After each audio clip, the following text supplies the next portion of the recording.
Boa noite. A aquisição de câmeras corporais para órgãos de segurança está em licitação no estado. Acredito que o uso dessas câmeras no corpo do policial militar irá inibir, com certeza irá inibir muito os nossos policiais militares de tomar iniciativa e de abordar, de prender, de correr atrás após o delito cometido. E isso vai gerar maior confiança para os delinquentes, assim resultando em aumento dos índices de criminalidade. Legislativo apresenta balanço dos trabalhos de 2022 para a imprensa. Estamos fechando a nossa gestão frente a uma das maiores casas legislativas do Rio Grande do Sul, com resultados positivos para a nossa população. Neste ano aí foi protocolado mais de 2.000 matérias. O governo do estado também fez uma avaliação do mandato. Nós saímos de um estado devedor que devia para todo mundo, fornecedores, hospitais, municípios, servidores públicos, e passamos para um governo que colocou todas as contas em dia, um governo que tem um projeto de investimentos de mais de 6,5 bilhões de reais de investimento em todas as áreas, um governo que fecha pelo segundo ano consecutivo superavitário.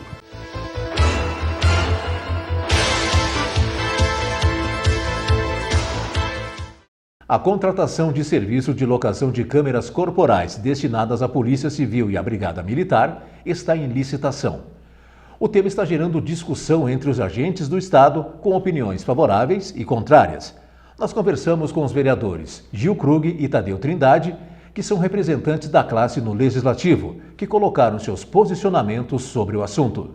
Temos diversas opiniões e diversos pontos diferentes, aonde realmente é uma evolução, né, que está acontecendo devido à tecnologia que cada dia nos acompanha, mas é algo realmente muito preocupante, né, aonde vamos colocar profissionais trabalhando onde estarão monitorados 24 horas dentro de todo o seu serviço. E sabemos muito bem, posso falar com bastante ênfase, com bastante embasamento, pois trabalhei mais de 11 anos nas linhas de frente, combatendo o crime, então consigo falar com bastante contexto, né?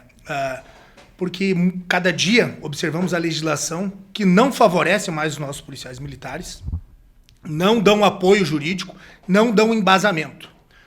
Como diz já a nossa Constituição Federal, a Polícia Militar ela tem a obrigação de fazer o policiamento ostensivo preventivo fardado, correto? E ela não faz isso. Ela não faz apenas isso. Isso é o que ela faz, mas ela não faz apenas isso. Ela prende foragidos, captura delinquentes que acabaram de cometer delitos e diversas outras ações, correto? Acredito que o uso dessas câmeras no corpo do policial militar irá inibir, com certeza irá inibir muito os nossos policiais militares de tomar iniciativa e de abordar, de prender, de correr atrás após o delito cometido. E isso vai gerar maior confiança para os delinquentes, assim resultando em aumento dos índices de criminalidade, com certeza, irá, com certeza, desmotivar nossos policiais militares. Porque o embasamento total é o ostensivo preventivo fardado, como diz a Constituição, essa é a função da Polícia Militar, mas todos sabemos que eles não fazem apenas isso. Muitas vezes fazem o ciclo completo, muitas vezes defendem na tribuna diversos casos onde trabalham desde a investigação, a abordagem e assim por diante. Temos diversos ações do judiciário, onde muitas vezes já bati na tribuna em cima, onde não reconhecem a nossa Polícia Militar, não reconhecem os nossos agentes. E nós, como trabalhamos 31 anos no serviço ativo da Brigada Militar, direto no policiamento ostensivo, nós vemos a questão das câmeras. Nós já temos câmeras hoje nas viaturas, né? Nós temos GPS nas viaturas. E colocar mais um artifício para... a simbologia nos faz parecer que você quer vigiar o trabalho do policial militar. Sendo que nós temos que ter a confiança no nosso policial militar. E quando você coloca uma câmera, praticamente você está testando que você não tem confiança neles. E nós tivemos exemplos em outros estados, principalmente São Paulo, que já fez e faz o uso dessa tecnologia que ela veio... Foi muito contrário, né, o que se esperava que ela acontecesse. O policial militar ele fica muito... o termo que se usa, né, comumente na caserna, né, ele fica meio que de mãos atadas. Né? Você tem que... e a gente sabe, a gente que trabalhou sabe que tu está sempre entre a cruz e a espada, é uma linha muito tênue e você tem que fazer com que a comunidade tenha aquela presteza no serviço. E a câmera não vai mudar em nada. Então, por isso que nós queremos falar para a comunidade e aquilo que nós conversamos com nossos colegas, que a câmera não vai melhorar em nada o serviço da Polícia Militar, em especial da Brigada Militar aqui no estado do Rio Grande do Sul. A câmera ela vai constranger mais ainda a atividade policial militar. Ela não vai respaldar em nada a atividade policial militar. O brigadiano aqui no nosso estado, ele é tido como uma das polícias mais honestas do nosso país.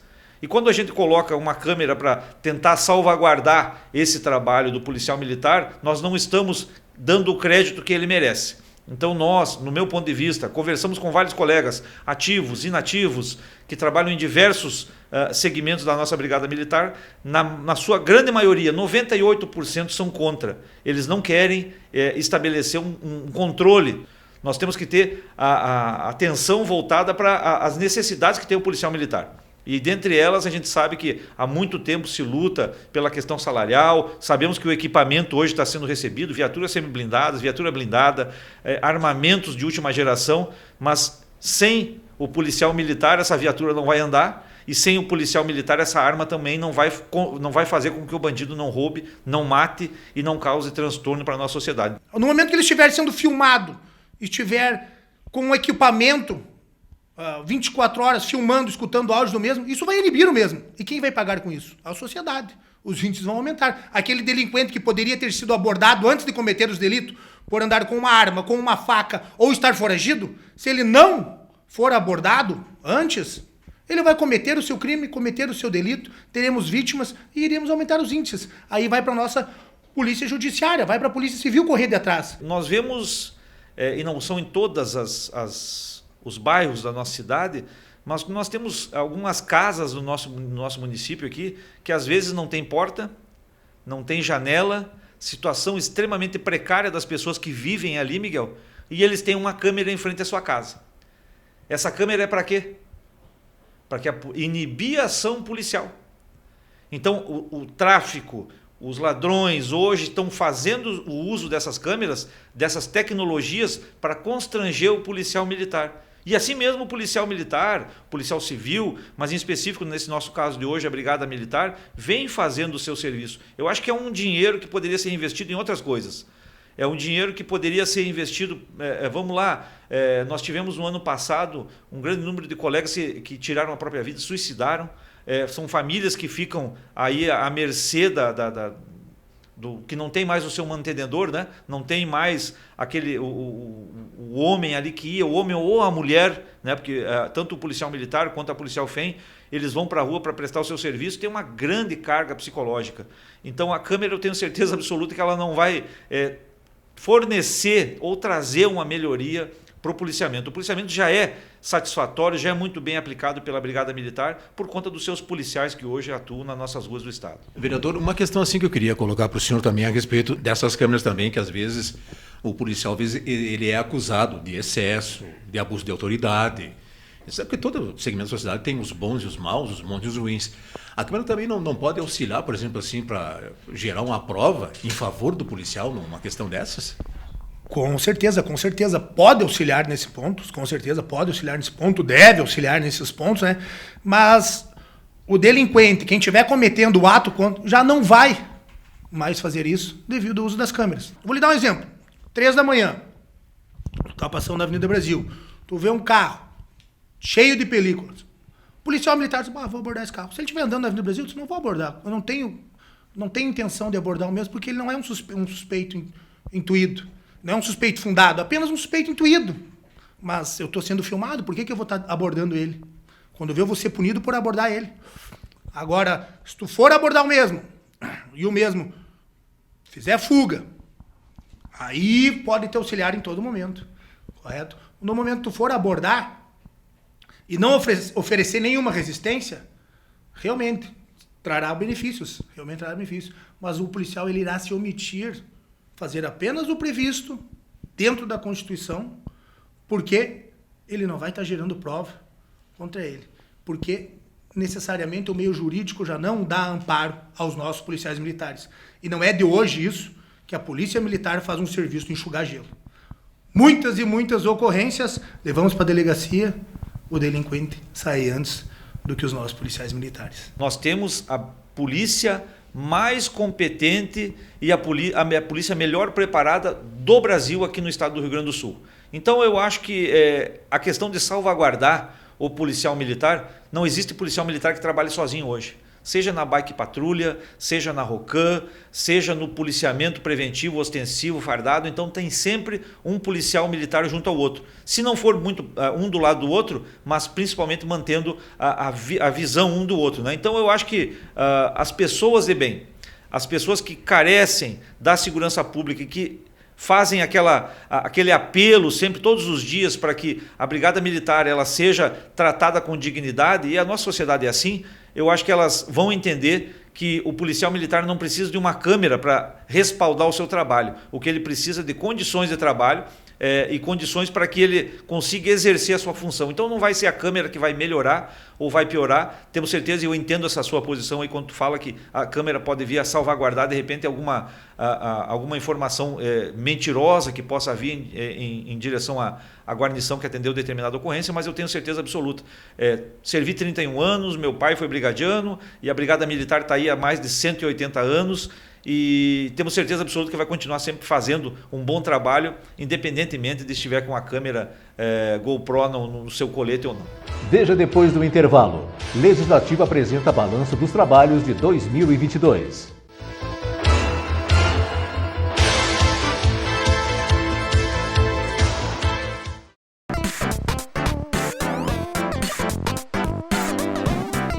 Você sabe o que são as comissões especiais? As comissões especiais são constituídas por resolução de plenário, aprovada pela maioria absoluta dos vereadores, e destinam-se à análise de proposta de emenda à lei orgânica, alteração do regimento interno da Câmara, matéria considerada relevante ou excepcional. Atualmente estão em andamento na Câmara Municipal 2 comissões temporárias especiais, sendo ela a Frente Parlamentar Mista do Tradicionalismo e a Frente Parlamentar Mista em Defesa do Trânsito Seguro. Não pode ser criada uma comissão especial para o estudo de matéria que possa ser submetida à consideração específica de uma comissão permanente, salvo quando essa considerar conveniente a criação daquela, ouvido, no último caso, o Colégio de Líderes. O projeto de resolução para a criação de comissão especial deve ser subscrito por no mínimo 1/3 dos membros da Câmara, indicando seu objeto, a forma de composição e o tempo de duração. O referido projeto deve ser distribuído à comissão permanente que tem a atribuição para a análise da matéria a ser estudada pela comissão especial, para que se manifeste a respeito. A comissão especial deve ser instalada em até 5 dias úteis, depois de definida a sua composição, o que deverá ocorrer em até 15 dias úteis contados da entrada em vigor da resolução que a constituir, e o prazo de duração será contado a partir da sua instalação. Não podem funcionar simultaneamente mais de 3 comissões especiais, exceto para análise de proposta à emenda da lei orgânica e alterações do regimento interno da Câmara. Nenhuma comissão especial pode ser criada faltando menos de 90 dias para o término da legislatura, quando todas as comissões especiais são consideradas extintas, ainda que sem um parecer final.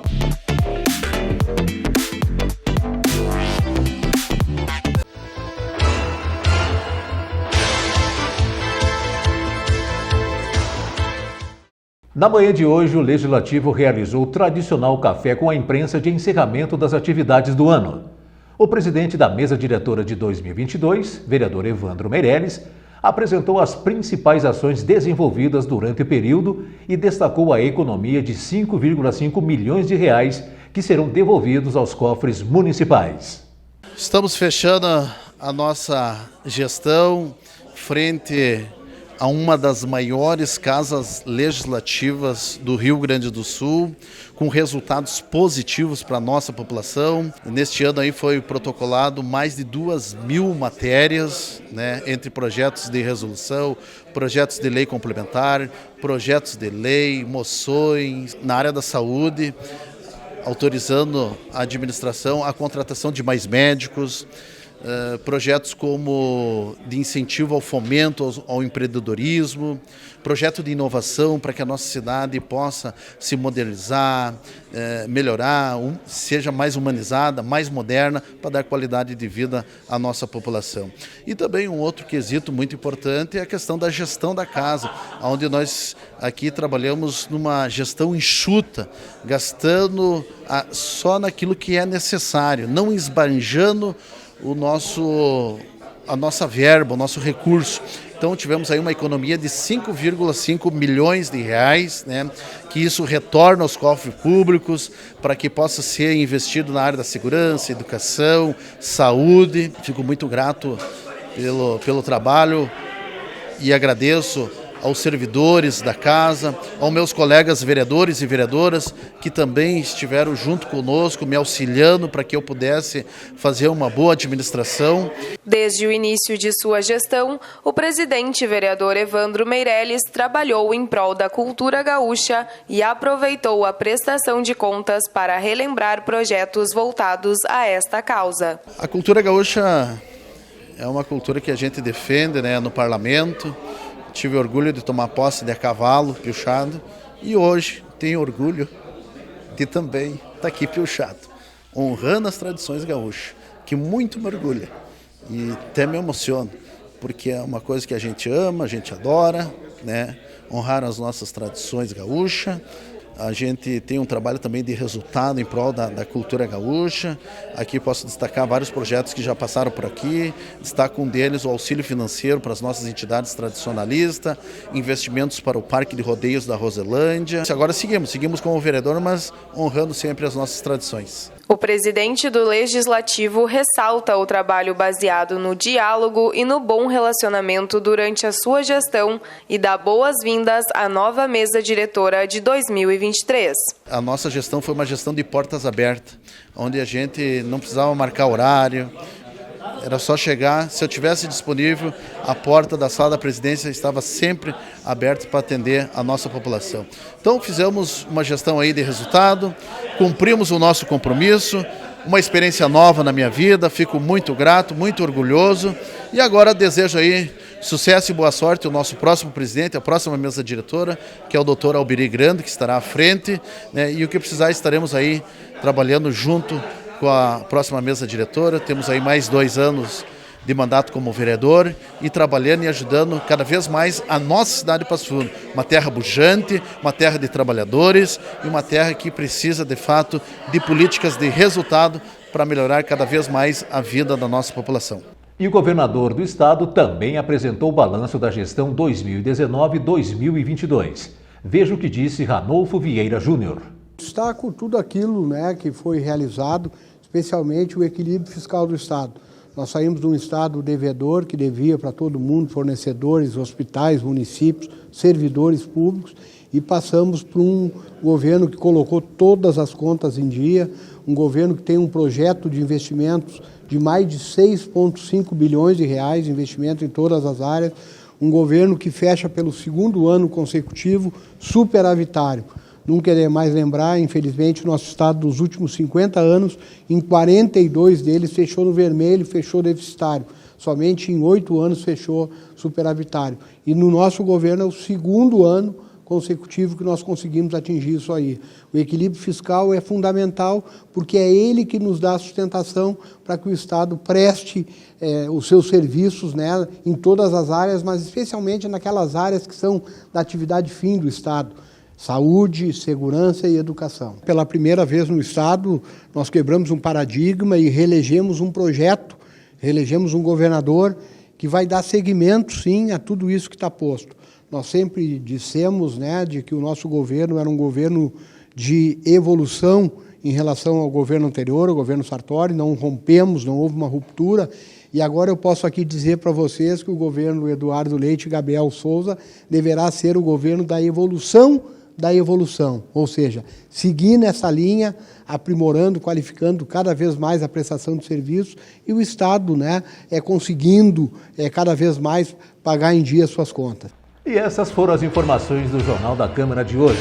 Uma ótima noite e até amanhã.